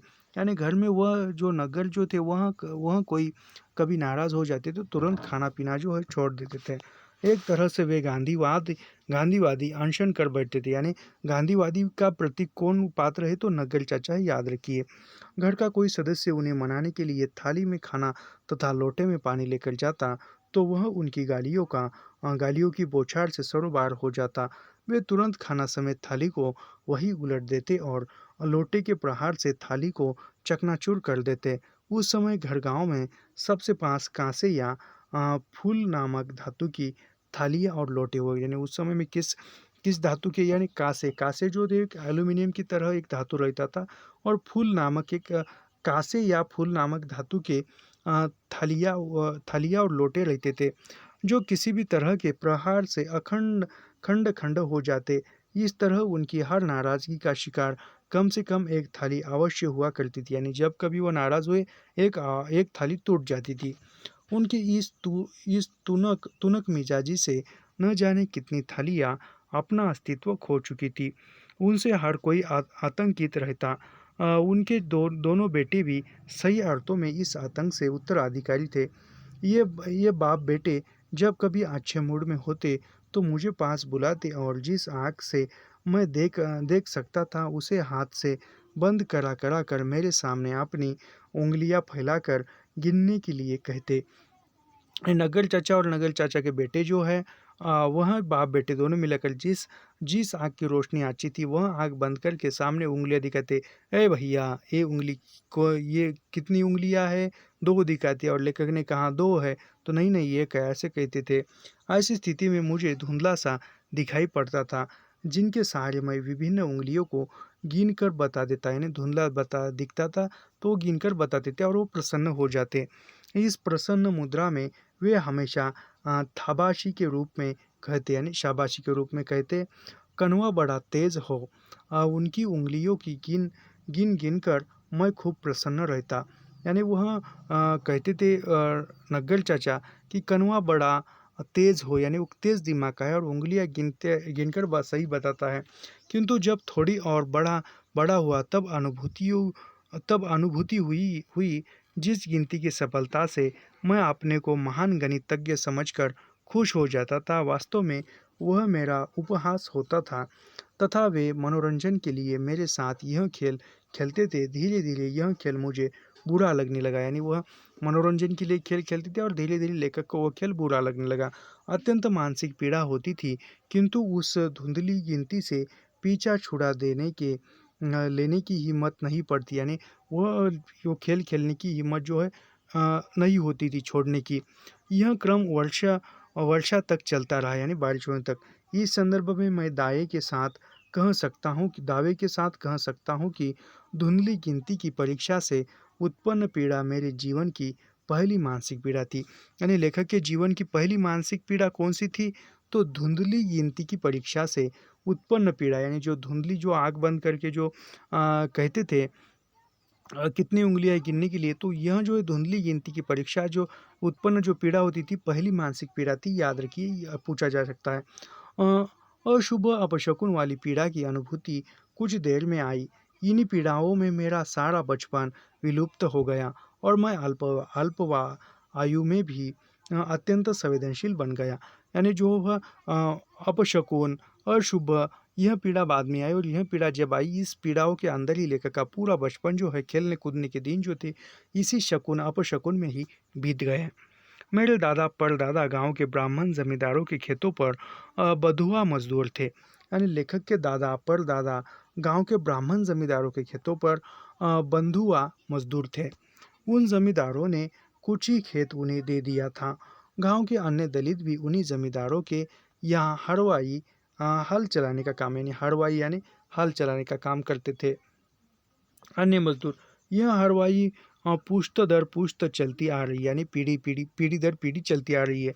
मेरे परिवार के पिताजी के अन्य चारों बड़े भाई हरवाही नहीं करते थे, क्योंकि उनके बड़े बड़े कई बेटे थे, जिनमें से 5 आसनसोल की कोयला खदानों, कलकत्ता की जूट मिलों एवं लोहे के कारखानों में काम करते थे। यानी वह जो है कहाँ, लेखक के चाचा कहाँ कहाँ काम करते थे, क्योंकि उनके बड़े कई बेटे थे, जिनके 5 आसनसोल की कोयला यानी आसनसोल की कोयला खदानों में काम करते थे, कलकत्ता की जूट मशीन में काम करते थे, लोहे के कारखानों में काम करते थे। किंतु मेरे पिताजी को खानदानी हलवाई से कभी मुक्ति नहीं मिलती। यानी लेखक के पिता कौन सा काम करते थे, तो हलवाई का, खानदानी हलवाई यानी पूर्व से जो काम था वही मिली थी। वे अक्सर कहा करते थे कि यदि हलवाई छोड़ दूंगा तो ब्राह्मण हत्या का पाप लगेगा। यानी वह कहते थे कि यदि मैं हलवाई करना यानी हल चलाना छोड़ दूंगा तो ब्राह्मण हत्या का पाप लगेगा। अत्यंत धर्मांध होने के कारण वे हलवाई को अपना जन्म सिद्ध अधिकार एवं पवित्र कार्य समझते थे। यानी लेखक के पिताजी जो थे वह जन्म सिद्ध अधिकार और पवित्र कार्य किसको समझते थे, तो हलवाई को, यानी हल चलाने वाले काम को। मेरी माँ भी उसके साथ मजदूरी करती थी। हमारा संयुक्त परिवार एक अजायब घर की तरह था, जिसमें तरह तरह के लोग अलग अलग तौर तरीके के साथ रहते थे। पिताजी के सबसे बड़े भाई, जिनका नाम तोमर था, यानी पिताजी के सबसे बड़े भाई का नाम क्या था, सोमर था, याद रखिए। पिताजी के सबसे बड़े भाई का नाम क्या था, सोमर था। तथा ऐसा भी पूछा जा सकता है कि लेखक के सबसे बड़े चाचा का नाम क्या था, तो सोमर था, याद रखिए। 12 गांव के चमारों के चौधरी चुने गए थे, यानी 12 गांव के चमारों के चौधरी कौन थे, सोमर थे, याद रखिए। भारत की आज़ादी के पूर्व न जाने कब से पूर्वी उत्तर प्रदेश के अनेक क्षेत्रों की एक परंपरा के अनुसार चमारों का 12 गावा होता था, अर्थात 12 गांव के चमारों की एक बृहद पंचायत होती थी। यानी 12 गांव होते थे, उस 12 गांव में वो 12 गांव होते थे। 12 गांव में जितने भी चमार जाति के लोग हैं वह इकट्ठा आते थे और उसकी एक पंचायत होती थी, और उसके चौधरी जो थे वह लेखक के बड़े चाचा जी थे, याद रखिए। जिसमें कोई एक व्यक्ति सर्वसम्मति से चौधरी चुना जाता। इस चौधरी को व्यावहारिक रूप से एक न्यायाधीश की तरह अधिकार प्राप्त होता था। 12 गांव के चमार अपने किसी भी आपसी झगड़े निपटोर के लिए चौधरी के पास आते। फिर पंचायत बुलाई जाती, जिसमें घंटों की माथा पंची के बाद चौधरी अपना अंतिम फैसला देते, तो तुरंत सभी को मान्य हो जाता था। यानी वह चौधरी जो है वह न्यायाधीश की तरह रहता था। 12 गांव के चौधरी के समक्ष जो समस्या लाई जाती, उसमें 2 मामले बड़े विचित्र ढंग से सुलझाए जाते थे, जिनमें एक मामला होता था किसी युवती का गांव के किसी अन्य व्यक्ति के साथ यौन संबंध या उसका बिन ब्याह गर्भवती हो जाना, तथा दूसरा था किसी चमार द्वारा मरे हुए पशु, गाय, बैल या भैंस का मांस खाया जाना। मरे हुए पशु का मांस खाने के संदर्भ में एक उल्लेखनीय तथ्य यह है कि आज़ादी के पूर्व हमारे क्षेत्र के सभी चमार गाय, बैल तथा भैंस मर जाने पर उसका मांस खा जाते थे। यानी उस 12 गांव का जो चौधरी था उसके पास 2 ही मेन समस्या आती थी। चौधरी के समक्ष जो समस्या लाई जाती उसमें 2 मामले बड़े विचित्र थे। कौन से थे? एक जो था किसी चमार की युवती का गांव के किसी अन्य व्यक्ति के साथ यौन संबंध वाली समस्या, और इसके साथ ही क्या, किसी युवती का विवाह नहीं हुआ फिर भी वो गर्भवती हो गई है, प्रेग्नेंट हो गई है, यह समस्या। और दूसरा यह था कि किसी चमार द्वारा किसी चमार व्यक्ति ने मरे हुए पशु में कौन सा, गाय, बैल, भैंस, इनका मांस खाया जाने पर ये 2 मामले ज़्यादा आते थे, यानी विचित्र ढंग के आते थे। मेरी बढ़िया दादी अक्सर मुझे सोते समय अपनी युवा अवस्था के अनेक संस्करण सुनाया करती थी। यानी लेखक की जो थी बुढ़िया दादी, वह उसके युवा अवस्था के, यानी उसने जो तरुण अवस्था में जो जो यादें हैं वह यादें सुनाती थी, जो अत्यंत रोचक एवं चमत्कारक हुआ करते थे। दादी के ये संस्करण उसकी शतकीय उम्र में उम्र को देखते हुए संभवतः सन 1860-70 के दशक के मालूम पड़ते थे। यानी अब उसको 100 वर्ष पूर्ण हो चुके हैं।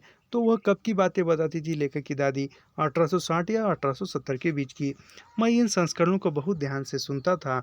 एक ऐसे ही संस्करण में दादी ने बताया कि जब वह यहाँ कर हमारे गांव आई तो देखा कि गांव में किसी की गाय, भैंस या बैल मर जाता तो पास स्थित जंगल में ले जाकर उसका चमड़ा निकाला जाता, फिर उसके पास गंडा से और कुल्हाड़ियों से काट काट कर उसका मांस सारे दलित बांस से बनी हुई टोकरियों में भर भर कर लाते।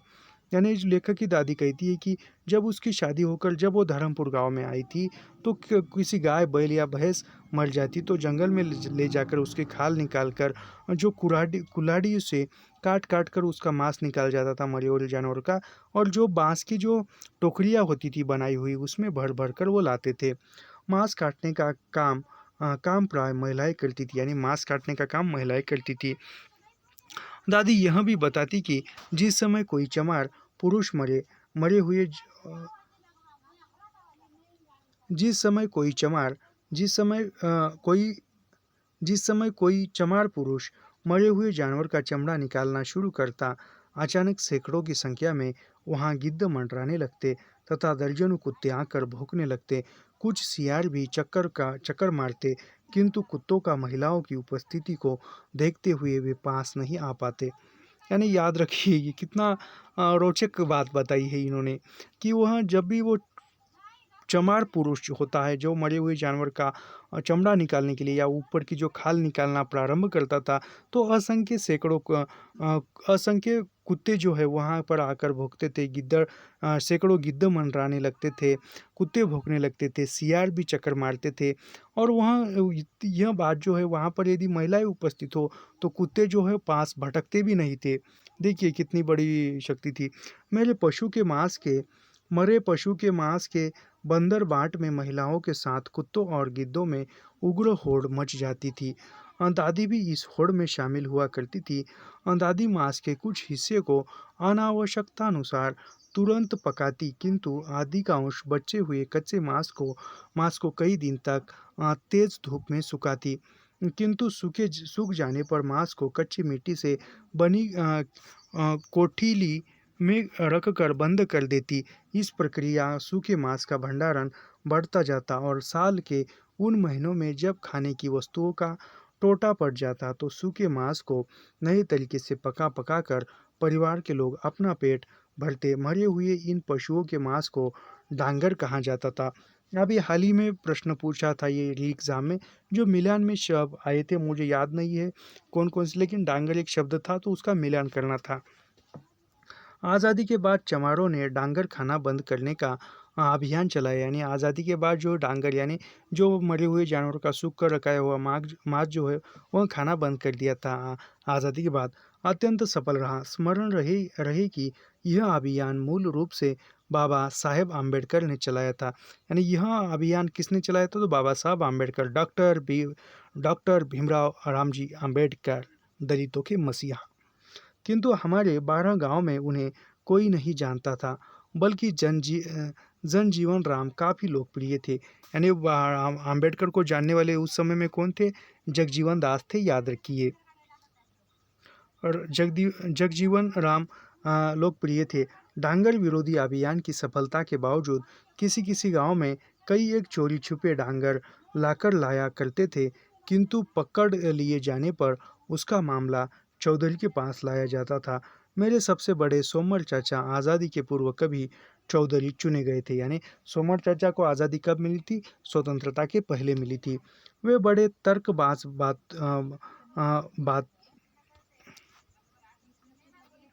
वे बड़े बातूनी थे, इसलिए जीवन पर्यंत चौधरी बने रहे। यानी जीवन भर वो चौधरी का काम करते रहे।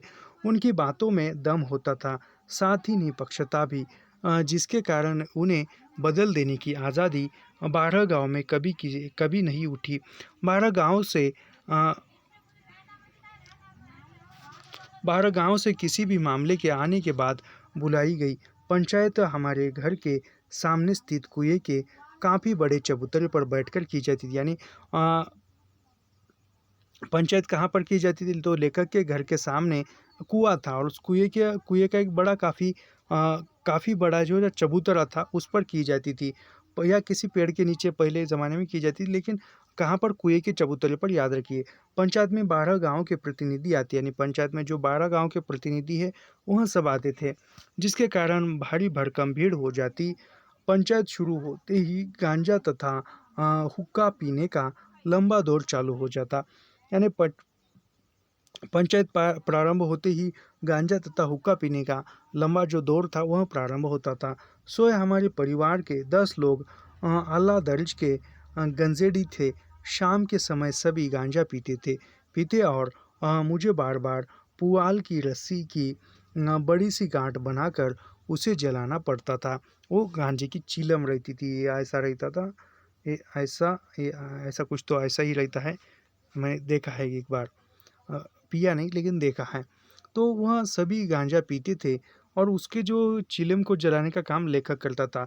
किससे जलाते थे, तो पुआल की रस्सी की बड़ी सी गांठ बनाकर उसे जलाना पड़ता था। जब जलकर वह लाल हो जाती तो उस धधकती आग को गांजे से भरी चिलम के ऊपर रखना पड़ता पड़ता था। लगभग 5 साल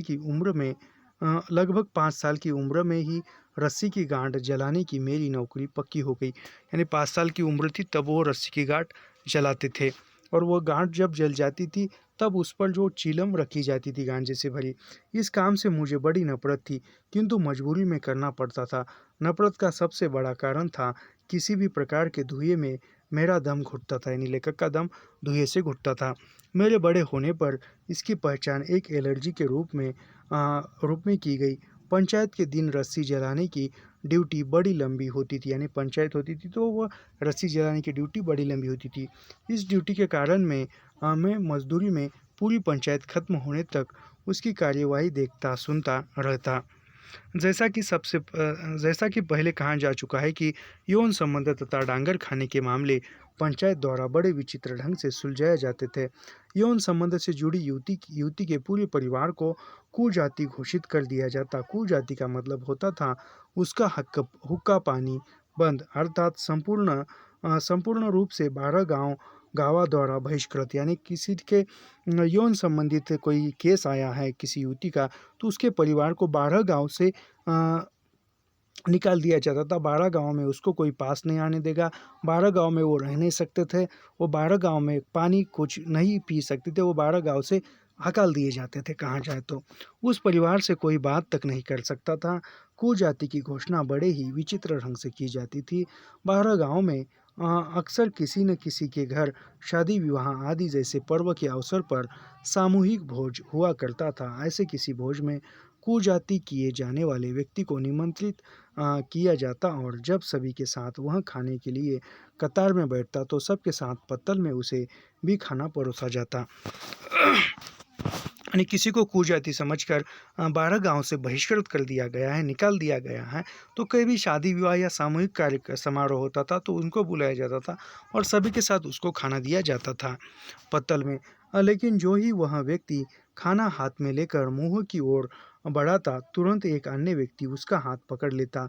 फिर सभी एक साथ बोलते कि उसे कुजाति घोषित कर दिया गया है, इसलिए वह नहीं खा सकता। कुजाति घोषित होने के बाद वह आदमी अपमानित होकर वहाँ से अपने घर वापस लौट जाता। यानी यह सभी के साथ बुलाया जाता था और वो खाना भी परोसा जाता था, लेकिन वो जो पत्तल में से जो निवाला लेकर मुंह में डालने वाला था, तो एक व्यक्ति आता था और आने के बाद उसका हाथ रोकता था खाने के लिए, और सभी लोग कहते थे कि कुजाति घोषित कर दिया, लेकिन एक उसका अपमानित कर देते, यह उसको दंडित कर देते थे, शिक्षा दे देते थे। तो इस तरह उसका बहिष्कार शुरू हो जाता था। बाद में जब कभी कुजाति किया व्यक्ति बिरादरी के आप वापस आना चाहता तो वह 12 गांव से अपील करता। यानी किसी को कुजाति घोषित किया है और उसको फिर समाज के प्रभाव में आना है तो वह 12 गांव के पंचायत में अपील करता था, निवेदन करता था। पंचायत फिर बुलाई जाती और दंड स्वरूप उसे पूरे ग्राम समाज को सुअर भात खिलाने का दिन तय किया जाता था। याद रखिए, जब वो कुजाति व्यक्ति किसी को कुजाति घोषित किया है और वो फिर से गांव में आना चाहता है तो 12 गांव की पंचायत बुलाई जाती है और उस पंचायत में क्या किया जाता था, और जिसको बहिष्कृत किया है वो सुअर भात खिलाने का, भात यानी राइस और सुअर यानी तो पता है, तो उसको पकाकर भात खिलाने का कोई एक दिन तय किया जाता था। और उस बीच यदि अवैध यौन संबंध के चलते वह युवती गर्भवती रहती तो उसका गर्भपात स्वयं गांव की महिलाएं जो बच्चा पैदा करवाने में अनुभव होती, यानी यदि उस कुकर्म करते हुए जो बहिष्कृत किया हुआ परिवार है उस युवती को युवती उसको उस युवती यदि गर्भवती हो गई है तो जो बच्चा पैदा करने वाली में अनुभवी यानी कहे जाए तो दाई जो होती थी उसको वह गर्भपात करती थी। पेट दबा दबा कर अत्यंत क्रूर ढंग से करवा देती थी। फिर भोज के निर्धारित दिन सुअर भात पंचों को परोसने के समय चौधरी की अनुमति से युवती के ऊपर गंगा जल छिड़क कर उसे पवित्र घोषित कर दिया जाता था, यानी वह फिर वह जो है गंगा जल छिड़क कर उस युवती पर उस चौधरी के हाथ यानी चौधरी की अनुमति से चौधरी अनुमति देते थे और फिर उस युवती पर गंगा जल छिड़का जाता था और उस युवती को पवित्र किया जाता था। उसके बाद कुजाति परिवार के पाप को साफ करने के लिए भोज में उपस्थित पंचों से अपील की जाती। सभी पंच एक साथ जोर का नारा लगाते, बोला बोला बोला बोला सीताराम। इसके बाद वे कहते कि पाप माफ कर दिया गया, यानी वह यह नारा कब बोल दिया जाता था, बोला बोला सीताराम। इसके बाद वे कहते कि पाप माफ कर दिया गया, तो वह कुजाति को फिर से लेने के लिए यानी समाज में लेने के लिए या फिर से प्रवाह में लाने के लिए, इसके साथ ही वह परिवार बिरादरी में वापस आ जाता था। डांगर खाने वाले के साथ भी यही दंड विधान अपनाया जाता था, यानी जो डांगर यानी जो सूखा हुआ मांस खाते थे उसके साथ भी यही दंड अपमान किया जाता, उसको भी सुअर भात खिलाना पड़ता था, उस पर भी गंगा जल छिड़कना पड़ता था।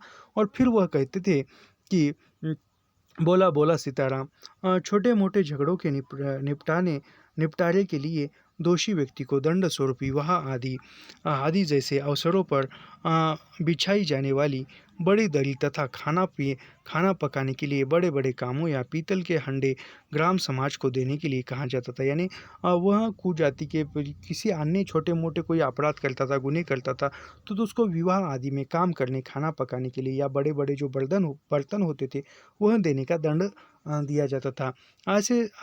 ऐसे सामान चौधरी या किसी अन्य व्यक्ति के घर पर रख दिए जाते थे और अवसर आने पर कोई भी व्यक्ति उसका उपयोग कर सकता था, यानी जो बर्तन दिए हैं। पर्व बीत जाने पर सामानों को वापस कर दिया जाता था। सन 1950 के दशक में ऐसे पंचायतों का दलितों के बीच काफ़ी बोलबाला था, किंतु 1960 के दशक में धीरे धीरे परंपराएं विलुप्त होने लगी। आज के ज़माने में न वैसी चौधरी रहे और न वैसी पंचायतों के नामो निशान यानी नामो निशान। पिताजी के दूसरे नंबर वाले भाई का नाम मुन्नेसर था, यानी पिताजी के दूसरे नंबर वाले भाई का नाम क्या था तो मुन्नेसर था, तथा तीसरे वही गुस्सेल नग्गर।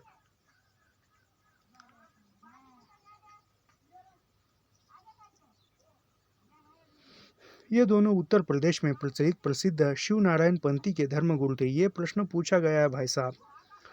लेखक के मुन्नेसर तथा नग्गर चाचा जो है वह किस पंथ के धर्मगुरु थे, तो शिव नारायण पंथ के धर्मगुरु थे। ये दिसंबर 2023 में पूछा गया था, याद रखिए।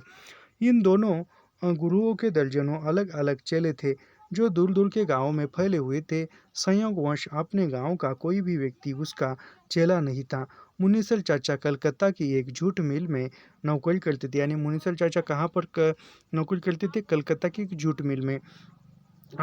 उनके दर्जनों चेले वहाँ भी थे जो मूलतः उत्तर प्रदेश के ही रहने वाले थे। शिव नारायण पंथ के ये चेले जब भी अपने इन गुरुओं से मिलते उनके नमस्कार करने का एक विचित्र तरीका था।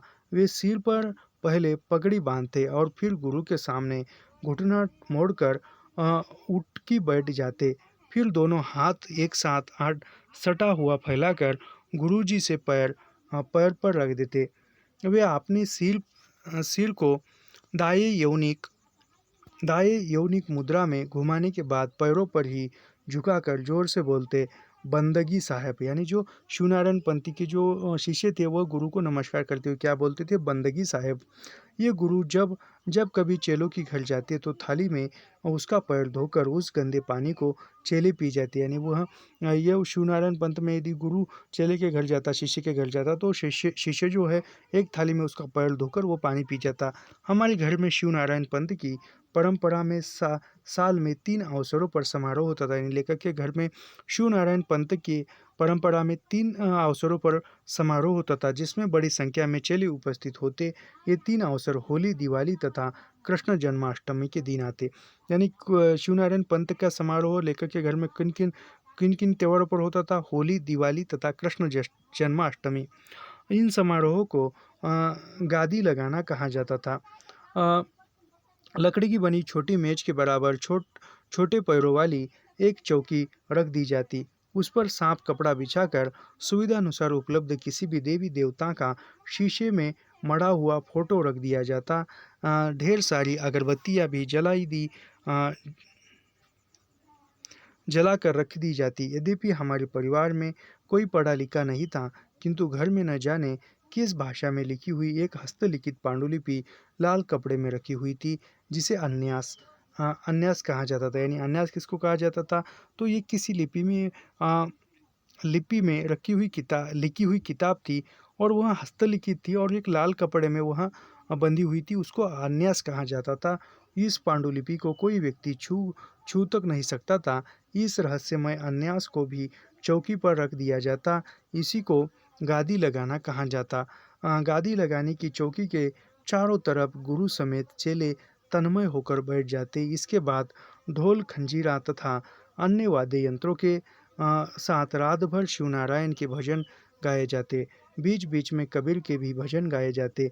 साथ ही एक बड़े कहाड़े में दूध घी, सूजी, गुड़ तथा किशमिश आदि के मिश्रण से ढेर सारा प्रसाद पकाया जाता, जिसका विवरण गादी समाप्त होने पर किया जाता। किसी शिवनारायण पंथी की मृत्यु हो जाने पर हिंदुओं की तरह उसकी लाश को जलाया नहीं जाता, बल्कि मुसलमानों की तरह दफनाया जाता। यानी शिवनारायण पंथ में किसी की मृत्यु हो जाती तो हिंदू की तरह उसको जलाया नहीं, दफनाया जाता था, मुसलमानों की तरह, याद रखिए। किसी किसी को गंगा नदी में बहा दिया जाता। यानी किसी शिवनारायण पंत की मृत्यु हो जाने पर किसी को दफनाया जाता था, या किसी को गंगा नदी में प्रवाहित किया जाता था उस मृतदेह को।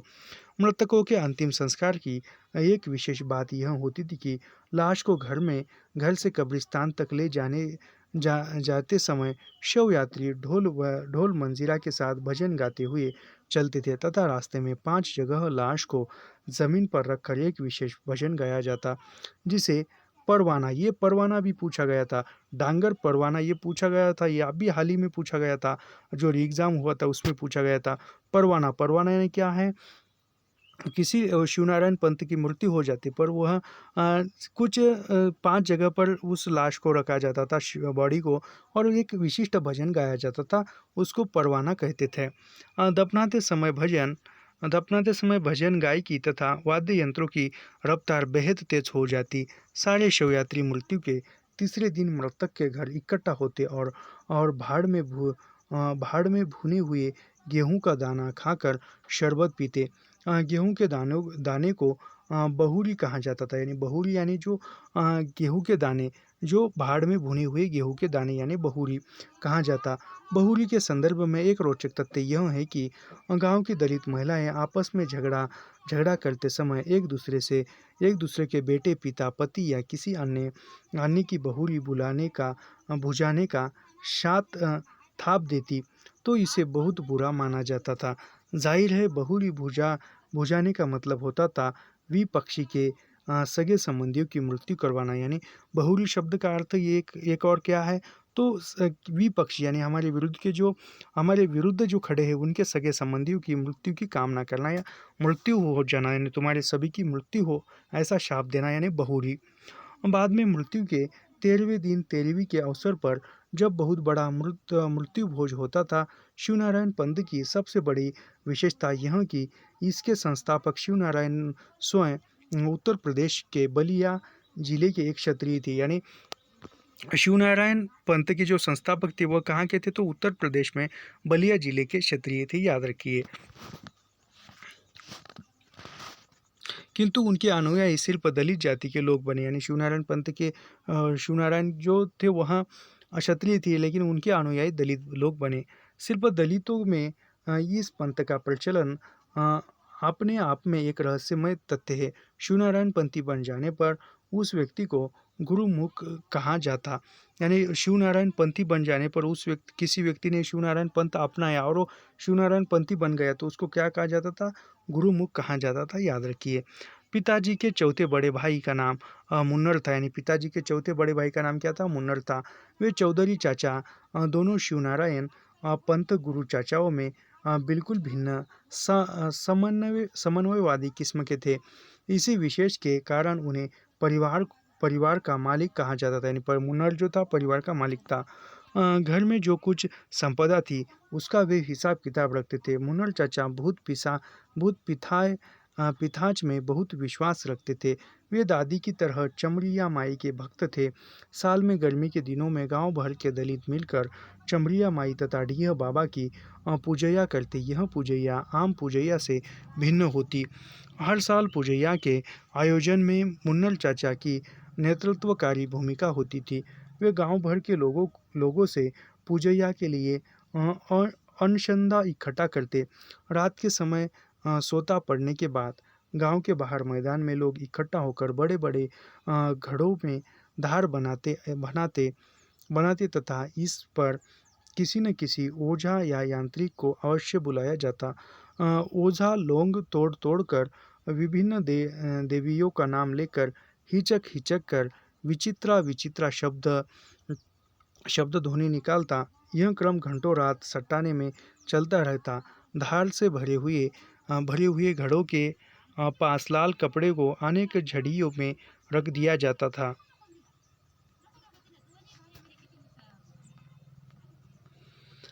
थोड़ा बचा है, आज यह प्रकरण समाप्त करेंगे। तो वो उसमें डाल दिया जाता था धार को।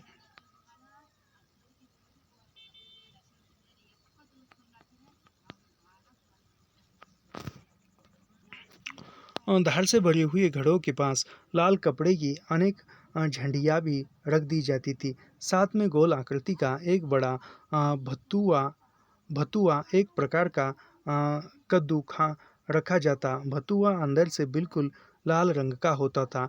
काटने पर ऐसा लगता था कि मानो खून से लथपथ हो।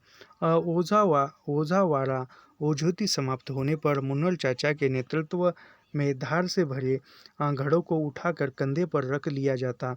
झड़ियाँ पकड़ ली जाती। चाचा भतुआ लेकर सबके आगे चलते तथा चमड़िया माई एक डीह बाबा की जय के सर्वाधिक जोर से लगाए जाने वाले नारों के साथ लोग दूसरे गांव की सीमा में ऐसे पहुंचते जहां एक रास्ता दूसरे रास्ते को काटता हुआ। वहां पर सबसे पहले भतुआ को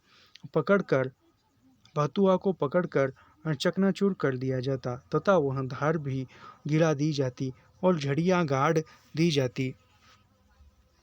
इसके बाद लोग चुपके घर वापस आ जाते। पूजैया में भतुआ तोड़ जाना संभवतः नर बलि का प्रतीक होता, यानी भतुआ तोड़ देना यानी किसका प्रतीक होता था? नर बलि का प्रतीक होता था। इस सालाना पूजैया के पीछे गांव वाले का अटूट विश्वास था कि अगले साल गांव में कोई बीमारी या अन्य आपदा नहीं आएगी।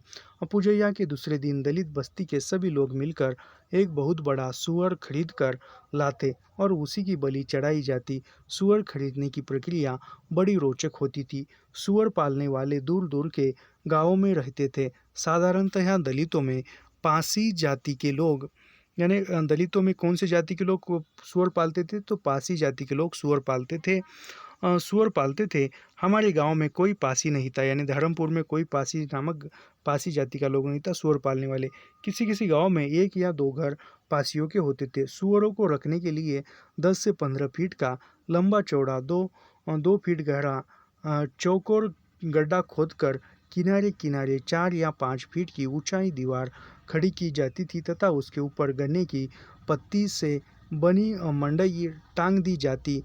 इस मंडई का प्रवेश द्वार बहुत संकरा तथा कमरे के अंदर की ओर छिछला होता था।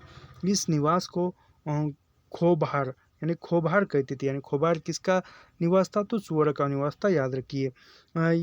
खोभार यानी सुअरों का निवास, सुअरों को रखने की जगह कहते थे, जिसमें 15-20 सुअर रहते थे।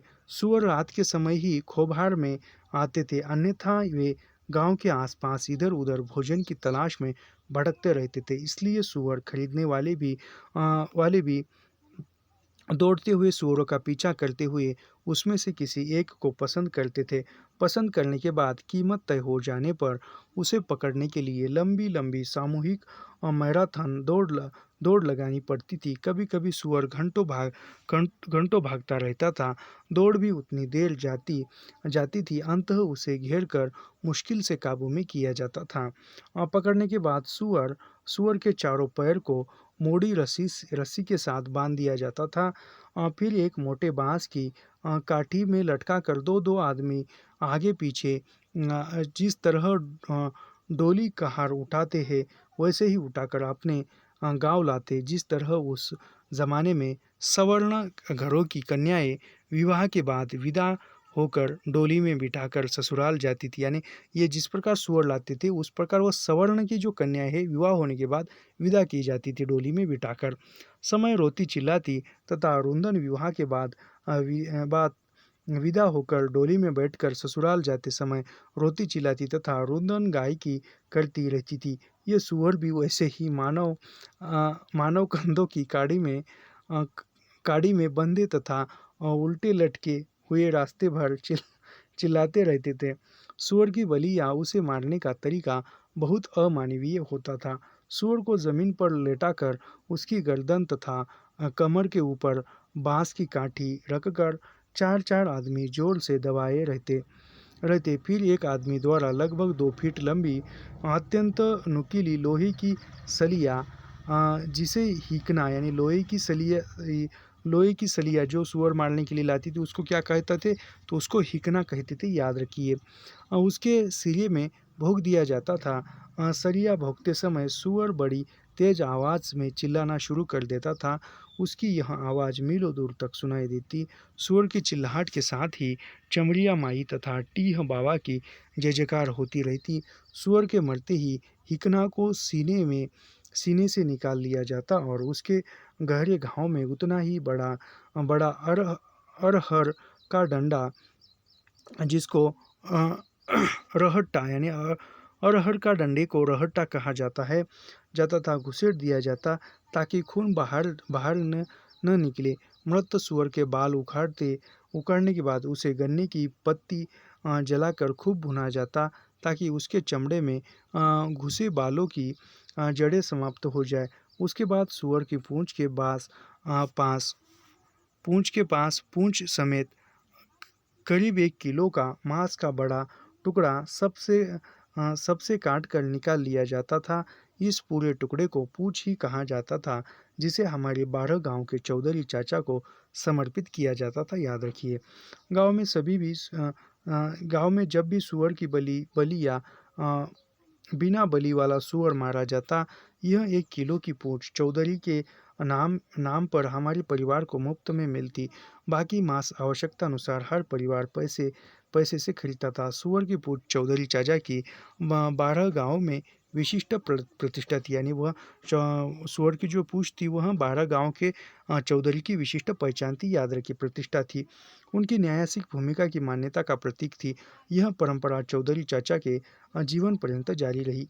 इस तरह हमारा परिवार संयुक्त रूप से बृहद होने के साथ साथ वास्तव में एक अजायब घर ही था, जिससे भूत प्रेत देवी देवता प्रसन्नता विपन्नता शकुन अपशकुन मान अपमान न्याय अन्याय सत्य असत्य ईर्ष्या द्वेष सुख दुख आदि आदि सब कुछ था, किंतु शिक्षा कभी नहीं थी। यानी सब कुछ था लेकिन शिक्षा नहीं थी। उन्हीं दिनों हमारे सदियों पुराने खानदान में एक युगांतकारी घटना हुई। मैं लगभग 5 साल का हो चुका था। यह सन 1954 की बात है। हमारे परिवार के जो लोग आसनसोल और कलकत्ता में खानों में मिलों में काम करते थे, कभी कभी पोस्ट कार्ड पर चिट्ठियाँ भेजा करती थी। यानी जो लोग इनके गाँव के थे या परिवार के थे, आसनसोल में या कलकत्ता में खानों में काम करते थे, वो कभी-कभी पोस्ट कार्ड या कोई पत्र भेजते थे। हमारी दलित बस्ती में कोई पढ़ा लिखा नहीं था, यानी दलित बस्ती में कोई पढ़ा लिखा नहीं था, चिट्ठी पढ़ने योग्य भी नहीं था। गाँव में ब्राह्मण ही पढ़े लिखे थे, यानी गाँव में ब्राह्मण लोग पढ़े लिखे थे। वे अक्सर दलितों की चिट्ठियाँ पढ़ने में आनाकानी करते थे, यानी वो ब्राह्मण लोग पढ़े लिखे थे तो उसको किसी की चिट्ठी आती तो पढ़ने के लिए कहा तो वो आनाकानी करते थे। पहले अपमानजनक बातें सुनाते, इस व्यवहार से उबकर घर वालों की कृपा की दृष्टि से छोटा बालक होने के कारण मेरे ऊपर पड़ी। परिणाम स्वरूप